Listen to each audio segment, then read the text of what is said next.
Okay, so Andrew and Fergie, right? It's like, where do you even start with they're divorced, but still super close, and they've both managed to rack up a list of scandals that would make your head spin. It's not just one or two things, it's like a whole career of questionable choices. You almost have to admire their dedication to chaos in a weird way. Let's rewind a bit and talk about Fergie first, because she was really the first one to break the royal mold. I mean, the toe-sucking thing? Seriously? You can't make this stuff up. So, she's married to Prince Andrew, but they're separated, and she's on vacation in France with her financial advisor, John Bryant. Paparazzi get these pictures of him, like, full-on sucking her toes while she's sunbathing. The pictures end up on the front page of every newspaper in the world. Can you imagine? The royal family must have been absolutely mortified. It was a total scandal. It's the kind of thing that would end most people's careers, but not Fergie. She just kind of shrugged it off and kept going. That's peak Fergie right there. But it wasn't just the toe-sucking incident. It was like a pattern of behavior. She just didn't seem to have the best judgment, especially when it came to money. Which brings us to Jeffrey Epstein. This is where things get really messy because Fergie, it turns out, had financial ties to him for years. We're talking like 15 years of him giving her money. She initially downplayed it, saying it was just a small amount, but emails later revealed that it was way more than she let on. Apparently, Epstein even cut her off at one point because she kept asking him for more money. It's just so icky, you know?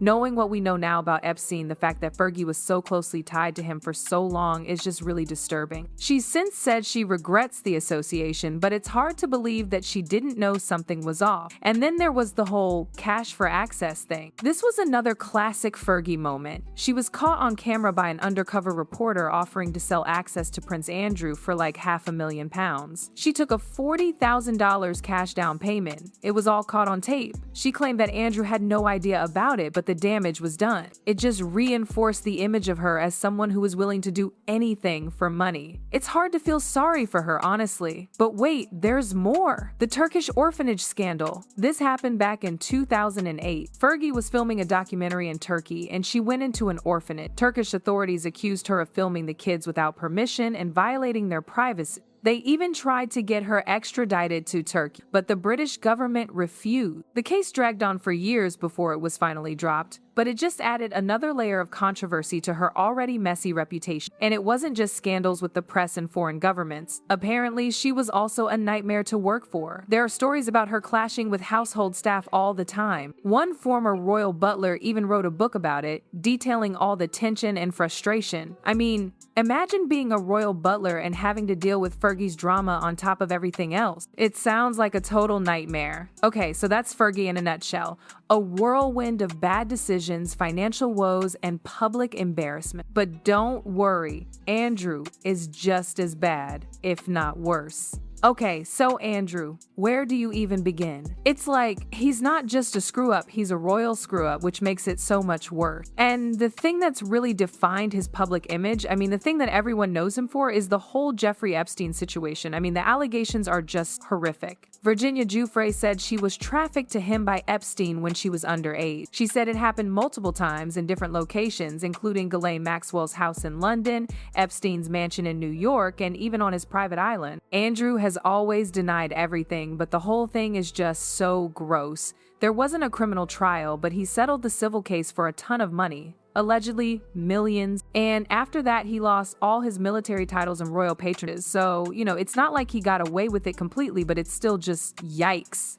It's the kind of scandal that sticks with you, you know? It's not something you can just sweep under the rug. But the thing is, even before the Epstein stuff came out, there were already questions about his judgment. It's like he just had a knack for surrounding himself with shady people. Which brings us back to Epstein, because it wasn't just Fergie who had ties to him. Andrew was also friends with him. It's all just one big tangled web of questionable relationships. And it's not just Epstein. There was this whole thing with Adrian Gleave, a businessman who was connected to a company accused of ripping off pension. Court documents showed that Andrew got some money from him, like $8 grand. No criminal charges, but again, the optics are just terrible. Why is a prince hanging out with guys like this? Then there was this property deal that raised a lot of eyebrows. Andrew sold his mansion for way more than it was worth to this guy, Timur Kulubayev, who was the son-in-law of the president of Kazakhstan. Like millions over the asking price. People were wondering if it was just a normal sale or if it was a way for Kulabayev to buy influence. Andrew's team denied any wrongdoing, but it still looks super fishy. Who pays that much over market value for a house? And let's not forget Air Miles Andy. This guy was known for flying around in private jets and helicopters all the time, often at the public's expense. It's just another example of him living this lavish lifestyle and not really seeming to care about how it looks to everyone else. And there are all these stories about his behavior when he traveled abroad. Multiple sources have said that he would entertain tons of women on these trips. No formal charges or anything, but it just adds to this image of him as someone who's out of control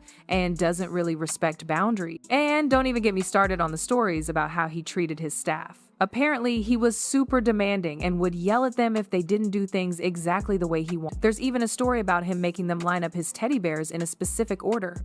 I mean, come on.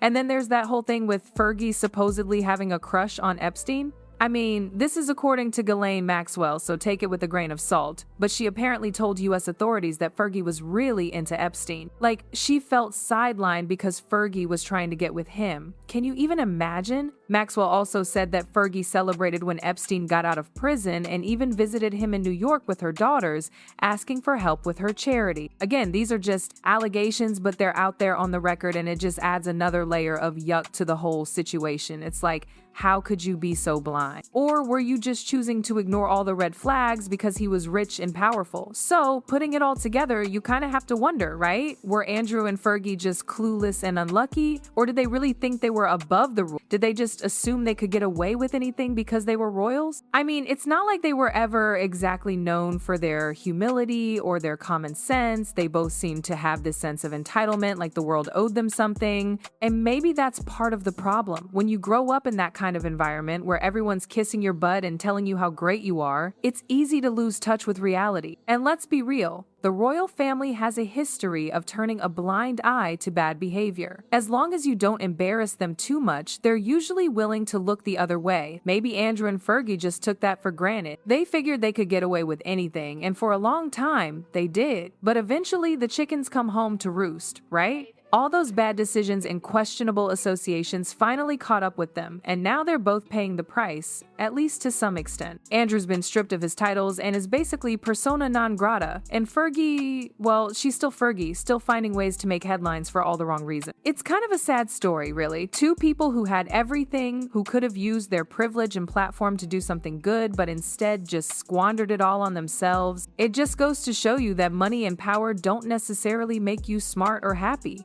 And sometimes, the higher you climb, the harder you fall. I think at the end of the day, they are both just incredibly flawed people who made a lot of mistakes. And maybe they've learned from them, maybe they haven't. But one thing's for sure, their names will forever be linked to scandal and controversy. They've definitely earned their place in the Royal Hall of Shame. And honestly, it's hard to feel too sorry for them. They kind of brought it all on themselves, don't you think?